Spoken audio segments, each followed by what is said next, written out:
Hello. आज की जो वीडियो है हमारे टू डायमेंशन में सर्कल पे है, जिसको हिंदी में वृत्त कहते हैं। हम डिफिनीशन इंग्लिश में और हिंदी दोनों में समझाएंगे, जैसे किसी भी बोर्ड का लड़का हो वो समझ सके।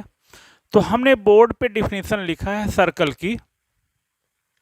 ए circle is a locus of point in a plane whose distance from fixed point called centre is always constant called radius. ये always constant called radius Hindi में पढ़ दूं। समतल में पॉइंट इन ए प्लेन उन बिंदुओं का बिंदुपथ है जिनकी दूरी एक निश्चित बिंदु से सदैव स्थिर हो। और जो सदैव स्थिर हो वो जो दूरी है उसको त्रिज्या कहते हैं, और जो स्थिर बिंदु होता है उसको सेंटर केंद्र कहते हैं। तो उन बिंदुओं का बिंदुपथ जो किसी समतल में एक दिए गए निश्चित बिंदु से समान दूरी पर हों। तो जो समान दूरी होगी वह त्रिज्या कहलाएगी, और जो स्थिर बिंदु होगा, फिक्स पॉइंट होगा, वह सेंटर कहलाएगा। और इंग्लिश में तो हमने लिखा ही है, a circle is a locus of a point in plane whose distance from a fixed point called centre is always constant called radius. तो ये तो डिफिनीशन रही हमारे मैथमेटिक्स में। डिफिनीशन तो लिखने को आता नहीं है, लेकिन फिर भी जानना चाहिए कि डिफिनीशन क्या होती है। अब विभिन्न ये जो अलग अलग कंडीशन है उसमें सर्कल का इक्वेशन क्या होगा। तो पहला ये है कि हमारा अगर सेंटर जो है 0 0 है और रेडियस जो है वह a है, तब इक्वेशन हो जाएगा x square plus y square equal to a square. ये उस वृत्त का समीकरण है जिसका केंद्र मूल बिंदु 0 0 हो और त्रिज्या a है, सेंटर 0 0 है और रेडियस a है। और पूरे सर्कल में समझ लीजिएगा कि ये सबसे पॉपुलर फार्म होता है। बहुत ज़्यादा क्वेश्चन अगर दिए जाते हैं तो इसी फार्म के क्वेश्चन दिए जाते हैं। वैसे कई फार्म हैं। तो पहला तो ये हो गया। सेकेंड क्या आया, अब जो है सेंटर अगर हमारा h कामा के हो और रेडियस जो है हमारा रेडियस a हो, तो यह x माइनस एच का whole square plus y minus k का whole square equal to a square. इससे क्या निकलेगा, इक्वेशन निकलेगा, सर्कल का इक्वेशन निकलेगा जिसका सेंटर h कामा के है और रेडियस a है। हिंदी में पढ़ दूं, उस वृत्त का समीकरण जिसका केंद्र h कामा के है और त्रिज्या a है, x माइनस एच का whole square plus y minus k का whole square equal to a square. ये सेकेंड केस हो गया। अब मान लीजिए हमें सेंटर दो अलग अलग कंडीशन में सेंटर 0 0 हो गया और सेंटर a हो गया। ये वाली कंडीशन हम यहीं से निकाल सकते थे, h और k की जगह अगर हम 0 रख दें तो ये चीज़ मिल जाएगा। ये चीज़ इसका पर्टिकुलर केस है, एक विशेष स्थिति है। अब जनरल इक्वेशन क्या होता है सर्कल का, तो जनरल इक्वेशन जो सर्कल का होता है जिसको हम व्यापक समीकरण कहते हैं, हिंदी में व्यापक समीकरण कहते हैं। व्यापक समीकरण किसका, वृत्त का, तो x square plus y square plus 2gx plus 2fy plus c equal to 0। ये हमारा सर्कल का जनरल इक्वेशन होता है। इसमें जो सेंटर होता है माइनस जी और माइनस एफ होता है, सेंटर और रेडियस जो होती है हमारी radius under root g square plus f square minus c, ये रेडियस होती है और ये जो है हमारा सेंटर होता है। इससे हम सेंटर निकाल लेंगे और इससे रेडियस, ये हिंदी में पढ़ दूँ, ये वृत्त का व्यापक समीकरण है जिसका केंद्र माइनस जी माइनस एफ है और रेडियस जो है g square plus f square minus c है। X square plus y square plus 2gx plus 2fy plus c equal to 0। ये आया कहाँ से है, किस इक्वेशन से इसको निकाला गया है, तो एक इक्वेशन होता है ax square plus 2hxy plus by² plus 2gx plus 2fy plus c equal to 0। ये जो इक्वेशन हमने लिखा है बोर्ड पे, इस पे जरा ध्यान दिया जाए। ये general equation of second degree है, हिंदी में कहते हैं दूसरे घात का व्यापक समीकरण। General equation of second degree, दूसरे घात का व्यापक समीकरण। इससे क्या क्या रिप्रेजेंट होता है? इससे 5 चीज रिप्रेजेंट होता है। पेयर ऑफ स्ट्रेट लाइन, जिसको हमने पेयर ऑफ स्ट्रेट लाइन में बताया है, और दूसरी केस सर्कल होती है। तो यहाँ पे हम मेन सर्कल के लिए बताएंगे।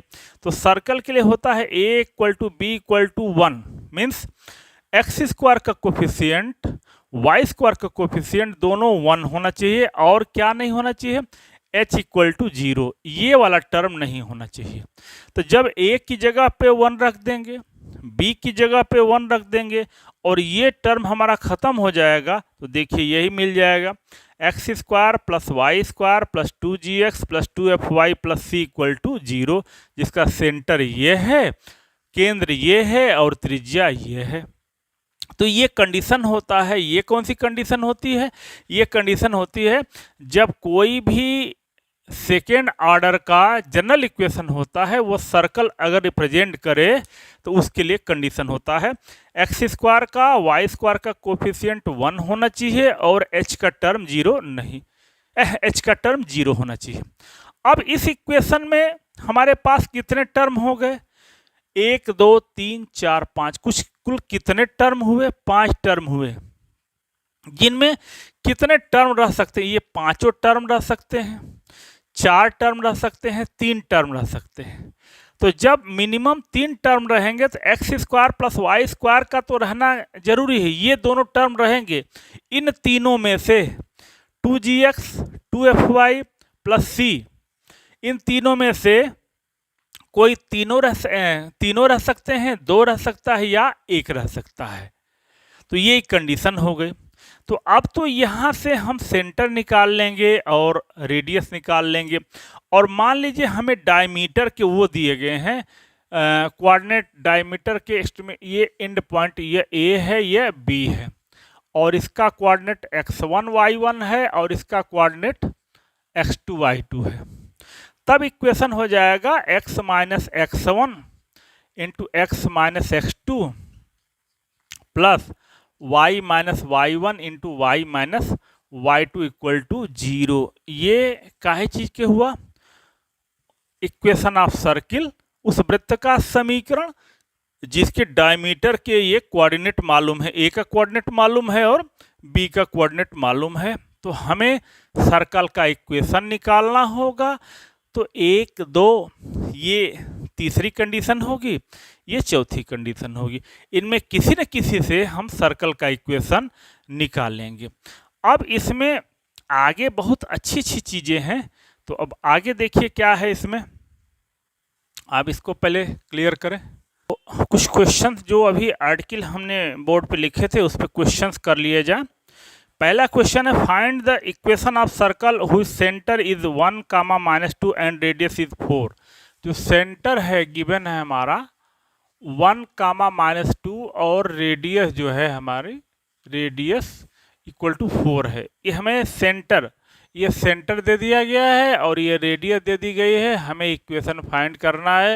हिंदी में बता दूं, उस वृत्त का समीकरण ज्ञात करना है जिसका केंद्र ये 1, -2 है और त्रिज्या 4 है। तो इक्वेशन हमें निकालना है। तो इक्वेशन ऑफ सर्कल, वृत्त का समीकरण x माइनस 1 का whole square plus y plus 2 का होल स्क्वायर इक्वल टू 16। अब चाहें तो इसको खोल दीजिए आप, x square plus 1 minus 2x, y square plus 4y equal to 16।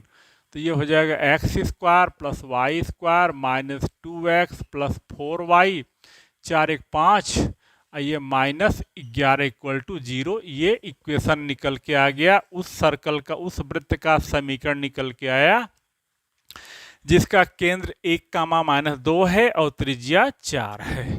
तो x माइनस एच का whole square plus y minus k का whole square equal to a square, यहाँ के निगेटिव है। अब दूसरा क्वेश्चन देखिए, दूसरा क्या है, छोटे छोटे क्वेश्चंस हैं। दूसरा है find the centre and radius of circle whose equation इतना।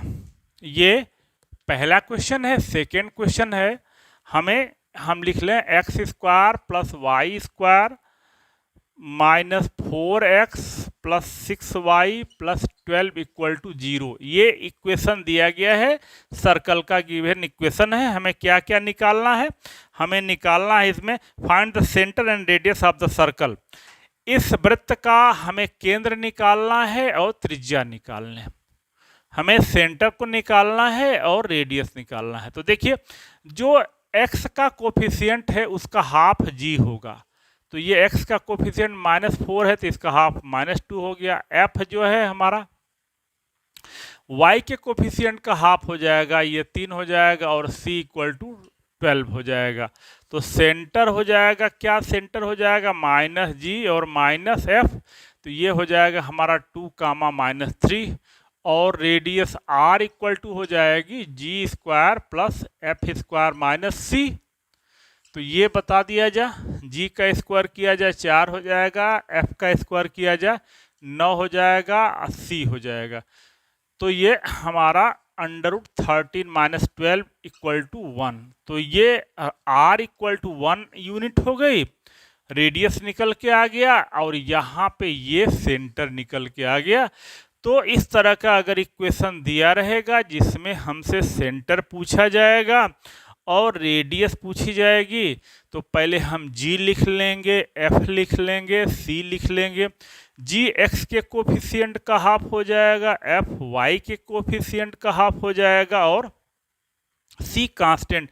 हाँ, एक चीज का यहाँ ख्याल करेंगे कि एक्स स्क्वायर का कोफिशिएंट और वाई स्क्वायर का कोफिशिएंट हमेशा 1 रहना चाहिए।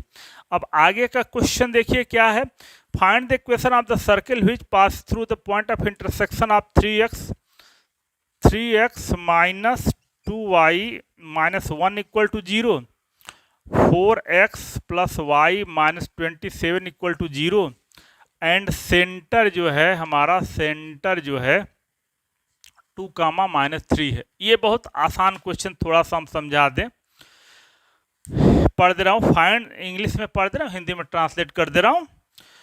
Find the equation of circle which pass through the point of intersection of the lines इतना एंड इतना, एंड हुई सेंटर इज 2, -3। उस वृत्त का समीकरण ज्ञात करना है जो इन दो रेखाओं के प्रतिच्छेद बिंदुओं से होकर जाता है और जिसका ये केंद्र है, केंद्र दिया गया है, और इन दोनों के प्रतिच्छेद बिंदु से, पॉइंट ऑफ इंटरसेक्शन से वो पास कर रहा है।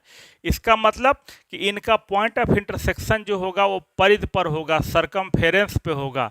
तो इनको मुझे सॉल्व करना होगा। तो सॉल्व कैसे होगा, 3x minus 2y minus 1 equal to 0, इसमें हम 2 से मल्टीप्लाई कर दें, 8x plus 2y minus 54 equal to 0। अब ये जोड़ देंगे, 11x माइनस 55 इक्वल टू 0, तो x इक्वल टू हो जाएगा हमारा 5 हो जाएगा।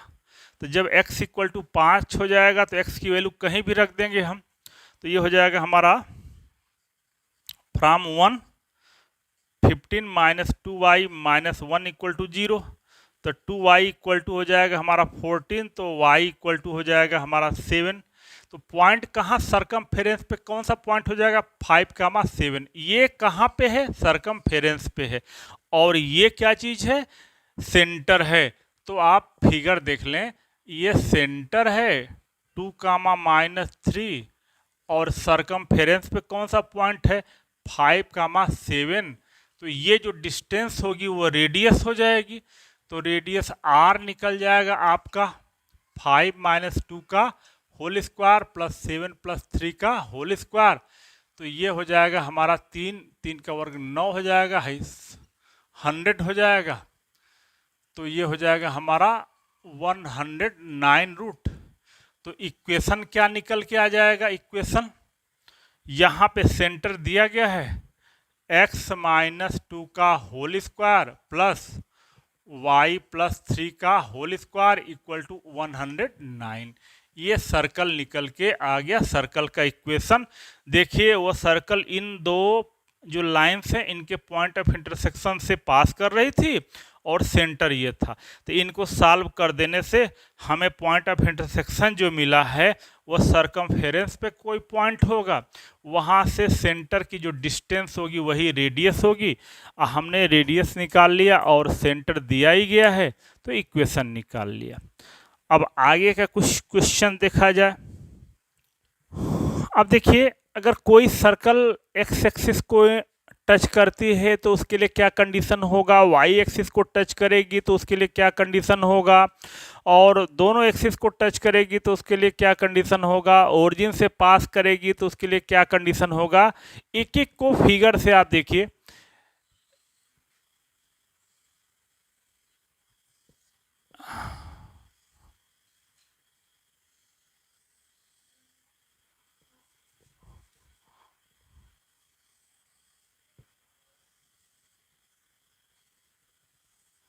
देखिए, पहली कंडीशन है ये एक्स एक्सिस को टच कर रही है, दूसरी कंडीशन है ये वाई एक्सिस को टच कर रही है, और तीसरी कंडीशन है ये दोनों एक्सिस को टच कर रही है। तो जब एक्स एक्सिस को टच करेगी तो अगर मान लिया जाए कि इसका सेंटर जो है एच कामा के है, तो यहाँ से परपेंडिकुलर ड्रा करेंगे तो ये एच हो जाएगा और ये के हो जाएगा। तो क्या यहाँ से बात आएगी निकल के कि जब एक्स एक्सिस को टच करेगी तो ये के जो होगा वह रेडियस हो जाएगा। इट मीन्स जो सेंटर का ऑर्डिनेट है वो रेडियस हो जाएगा। हिंदी में बोल दूं इसको, यदि कोई वृत्त एक्स अक्ष को स्पर्श करेगी तो केंद्र का कोट जो है वो त्रिज्या के बराबर हो जाएगा। तो समीकरण तब निकल जाएगा हमारा एक्स माइनस एच का whole square plus y minus k का whole square equal to k square. देखें, ये रेडियस है और ये हमारा सेंटर का ऑर्डिनेट है जिसको हिंदी में कोट कहते हैं। तो ये कब है कंडीशन, जब कोई सर्कल एक्स एक्सिस को टच करे। आप जैसे क्वेश्चन मिले, कंपटीशन में क्वेश्चन बहुत ज़्यादा आते हैं, आप जैसे जाने कि अगर सर्कल वो एक्स एक्सिस को टच कर रहा है तो तुरंत जो सेंटर है इसका ऑर्डिनेट जो होगा वो रेडियस के इक्वल हो जाएगा। सेंटर केंद्र की जो कोटि होगी वही त्रिज्या होगी। किस कंडीशन में, जब वह वृत्त एक्स अक्ष को स्पर्श कर रही है।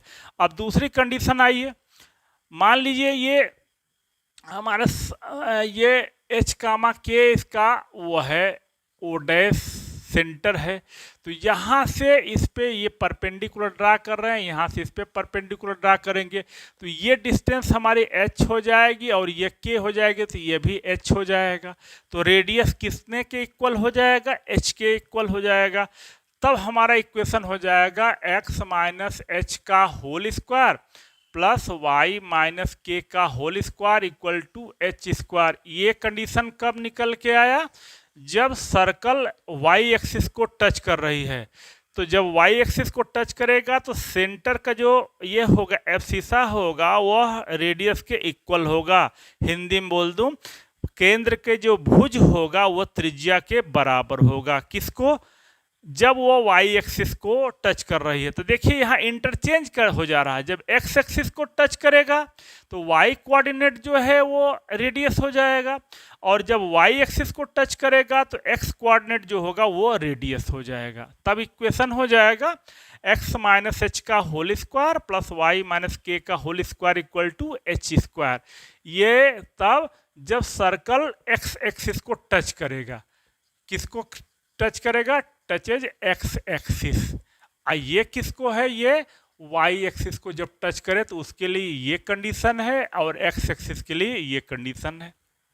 अब देखिए, जब वह सर्कल दोनों एक्सिस को टच करे, तो जब दोनों एक्सिस को टच करेगा तो उसका सेंटर इस टाइप का हो जाएगा। देखिए यहाँ से इस पे परपेंडिकुलर ड्रा किया गया, यहाँ से ये भी एच हो जाएगा, ये भी एच हो जाएगा। तब सेंटर का ये भुज और कोट दोनों इक्वल होगा, जिसको इंग्लिश में एब्सिसा और ऑर्डिनेट कहते हैं, वो इक्वल हो जाएगा और वही जो होगा वो रेडियस हो जाएगा। तब इक्वेशन हो जाएगा x माइनस एच का whole square plus y minus h का whole square equal to h square. ये कंडीशन कब की है, जब कोई सर्कल एक्स एक्सिस और वाई एक्सिस दोनों को टच करे।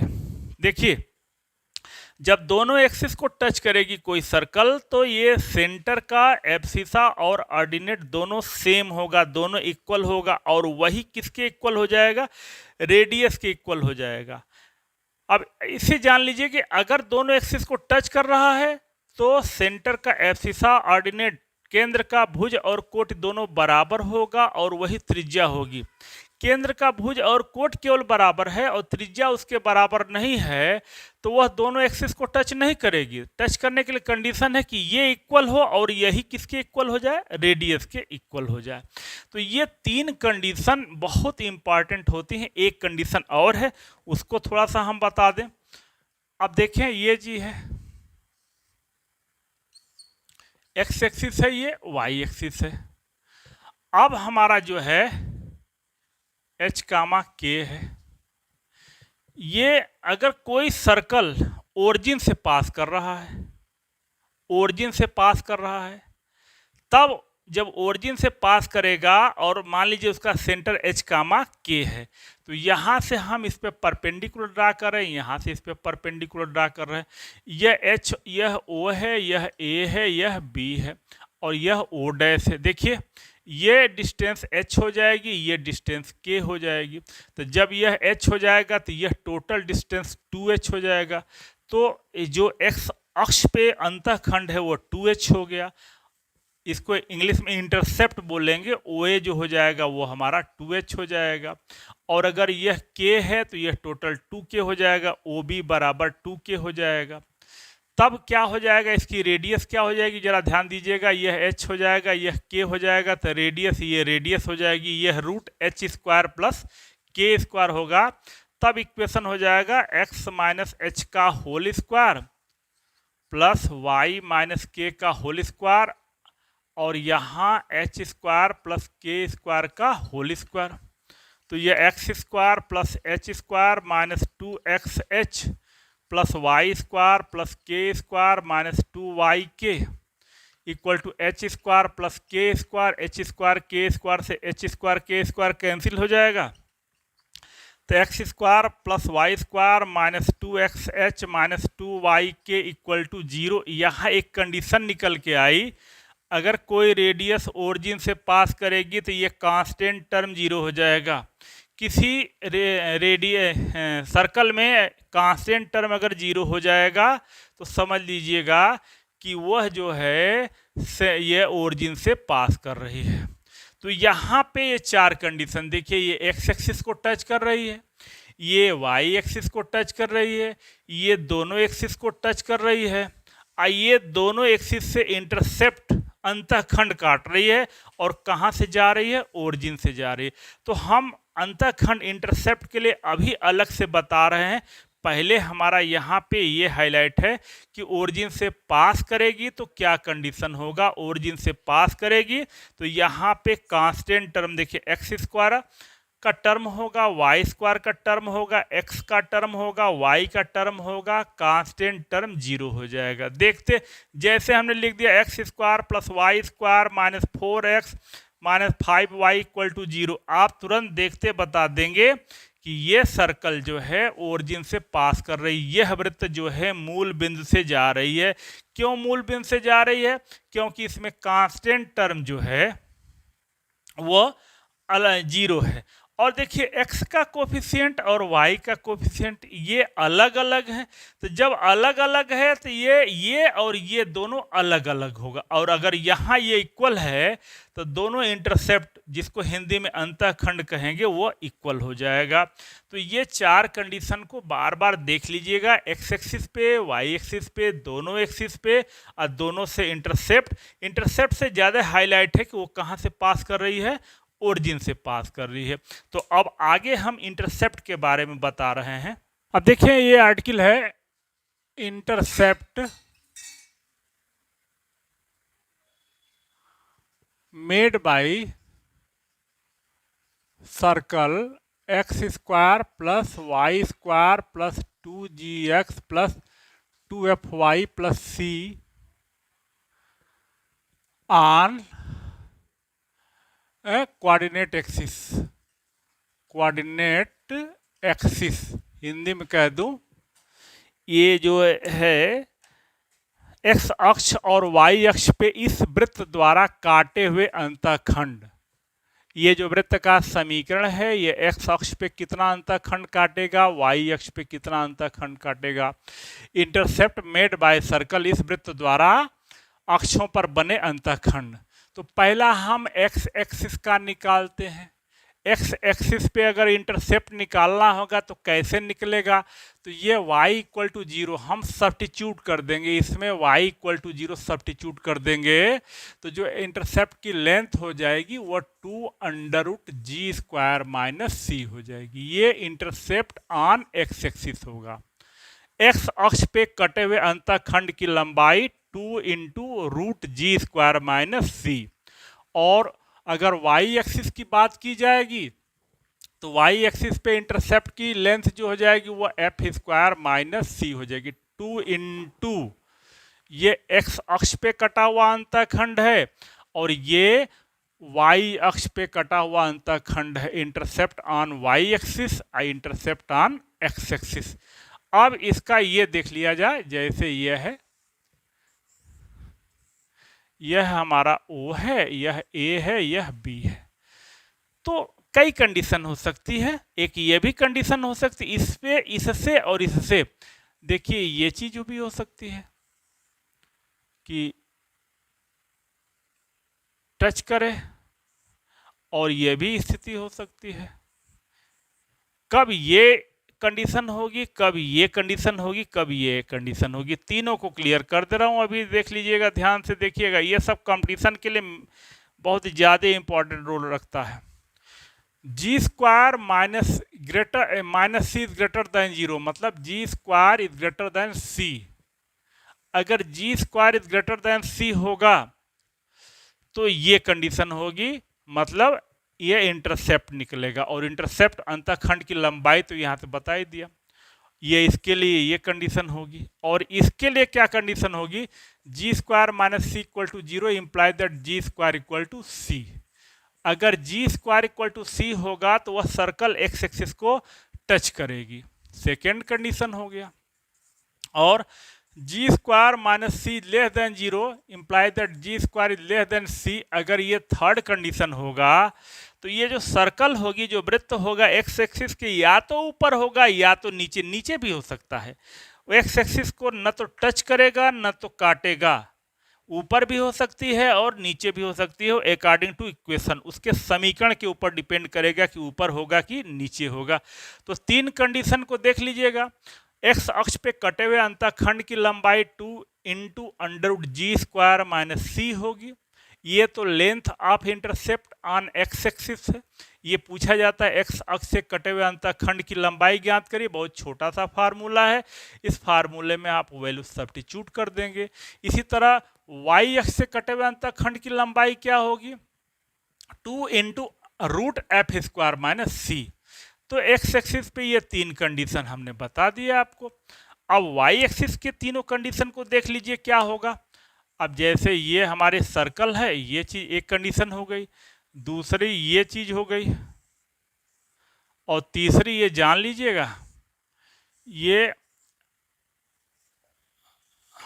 देखिए ये कब होगा, हाई कब होगा, ये कब होगा, एक्स एक्सिस, ये वाई एक्सिस पे इंटरसेप्ट कर रही है, वाई एक्सिस को टच कर रही है, वाई एक्सिस के या तो लेफ्ट में है या तो राइट में। हिंदी में पढ़ दूं, वाई अक्ष से अंतःखंड काट रही है, वाई अक्ष को टच कर रही है, स्पर्श कर रही है, ये वाई अक्ष के या तो दाहिने है या तो बाएं है। कब क्या होगा वो चीज देख लीजिएगा, कैसे निकालेंगे आप लोग, कैसे मैं निकाल रहा हूं यहीं से।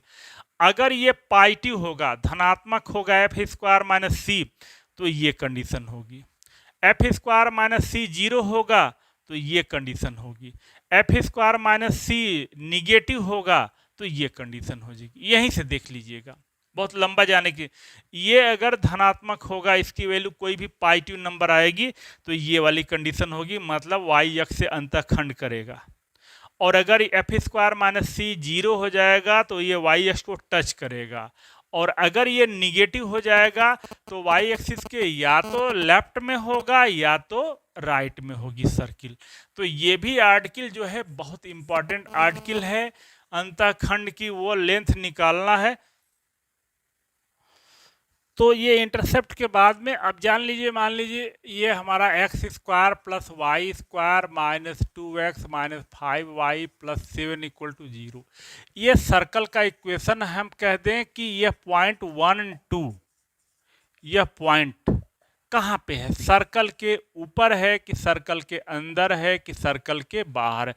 Position of point with respect to any given circle, किसी दिए गए वृत्त के सापेक्ष बिंदु की स्थिति, ये पूछा जाता है कंपटीशन में। बड़ा आसान क्वेश्चन होता है, जरा ध्यान से देख लीजिएगा ये कैसे हम निकालते हैं।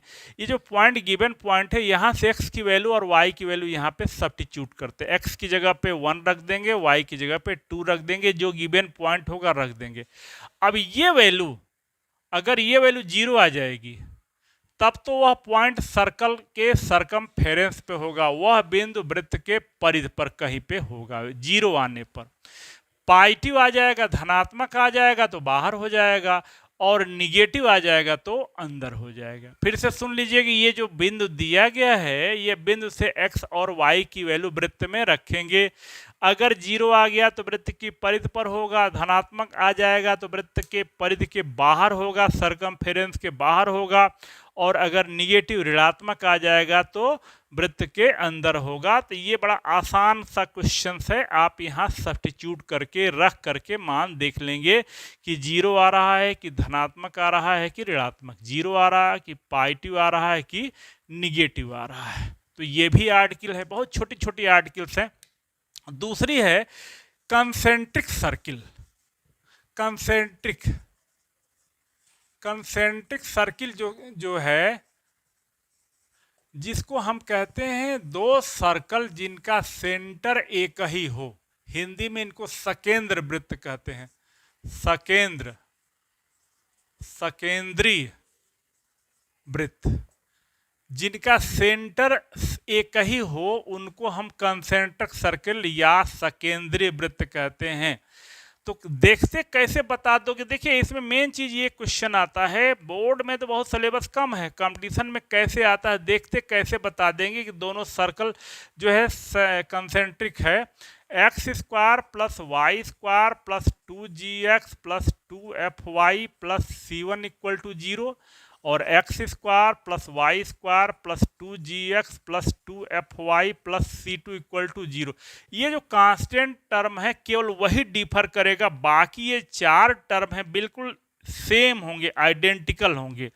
कांस्टेंट टर्म डिफर करेगा तो वह दोनों सर्कल जो होंगे वो कंसेंट्रिक सर्कल होंगे, सकेंद्रीय वृत्त होंगे। जैसे x square plus y square minus 2x minus 4y plus 5 equal to 0, x square plus y square minus 2x minus 4y plus 8 equal to 0। देखिए ये 4 टर्म बिल्कुल आइडेंटिकल हैं, केवल कांस्टेंट टर्म डिफर कर रहा है। तो ये दोनों जो सर्कल का इक्वेशन है, जो दोनों वृत्त का समीकरण है, वो इस टाइप का है, सकेंद्रीय वृत्त है हिंदी में कहते हैं, और इंग्लिश में इसको कहते हैं कंसेंट्रिक सर्कल। तो कंसेंट्रिक सर्कल जिनका सेंटर एक होगा और रेडियस अलग अलग होगी, उनको हम कंसेंट्रिक सर्कल कहते हैं। अब एक छोटी सी आर्टिकल है डायरेक्टर सर्कल, जिसको नियामक वृत्त कहते हैं। Director circle, director circle Hindi में कहते हैं नियामक वृत्त। ये इतनी छोटी छोटी आर्टिकल्स हैं, इस पे क्वेश्चंस आता है और विद इन 10 सेकेंड लड़के कर लेते हैं। जैसे कंसेंट्रिक सर्कल का है, देखते हैं आप बता देंगे कि दोनों कंसेंट्रिक। अब ये डायरेक्टर सर्कल क्या होता है वो जान लीजिएगा।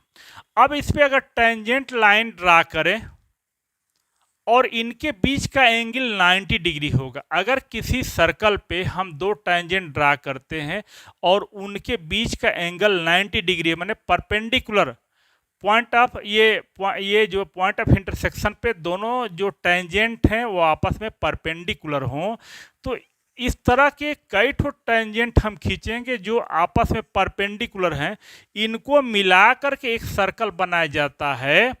तो वह सर्कल जो होता है डायरेक्टर सर्किल कहलाता है, नियामक वृत्त कहलाता है। तो नियामक वृत्त की हिंदी, तो नियामक वृत्त परिभाषा क्या है? परस्पर लंब स्पर्शियों के प्रतिच्छेद बिंदु का बिंदुपथ, point of intersection, locus of point of intersection of perpendicular, ये परपेंडिकुलर टेंजेंट। जो टेंजेंट हैं इनका जब ये आपस में एक दूसरे को परपेंडिकुलर ये करें, इंटरसेक्ट करें, तो उन पॉइंट से जो सर्कल बनेगा वह डायरेक्टर सर्कल कहलाता है। तो इसका इक्वेशन कैसे निकलता है? जैसे मान लीजिए x square plus y square equal to a square कोई सर्कल है, इसके डायरेक्टर सर्कल का इक्वेशन होता है x square plus y square equal to 2a square. ये उसके नियामक वृत्त का समीकरण होता है, किसी वृत्त के डायरेक्टर सर्कल का इक्वेशन होता है। तो रेडियस में कितने का रेशियो होता है? यह हमारा 1:√2 का होता है। वृत्त और उसके नियामक वृत्त के रेडियस में ये रेशियो होता है। किसी सर्कल, वृत्त और उसके नियामक वृत्त के रेडियस में 1:√2 का होता है अनुपात। डायरेक्टर सर्कल और डायरेक्टर सर्कल के रेडियाई में ये रेशियो होता है 1:√2 होता है। तो डायरेक्टर सर्कल भी हो गया। और अब ये देखिए आगे की जो आर्टिकल्स हैं उनमें टेंजेंट कैसे निकाला जाएगा, नॉर्मल्स कैसे निकाला जाएगा, ये बहुत एक कम से कम लंबी वीडियो होगी। तो हम इस वीडियो को यहीं पे रोक रहे हैं। जो अगली वीडियो होगी वह टेंजेंट पे होगी, नॉर्मल पे होगी। इसके बाद की जो वीडियो होगी वो क्वेश्चंस पे होगा। तो थैंक यू। अब अगले वीडियो टेंजेंट नॉर्मल पे। तो इस वीडियो को आप देखेंगे, कई बार देखेंगे, तब टेंजेंट नॉर्मल समझ में आएगा। और जब समझ में आएगा तभी अच्छा रहेगा, नहीं तो बिना इसको देखे नहीं समझ में। Thank you.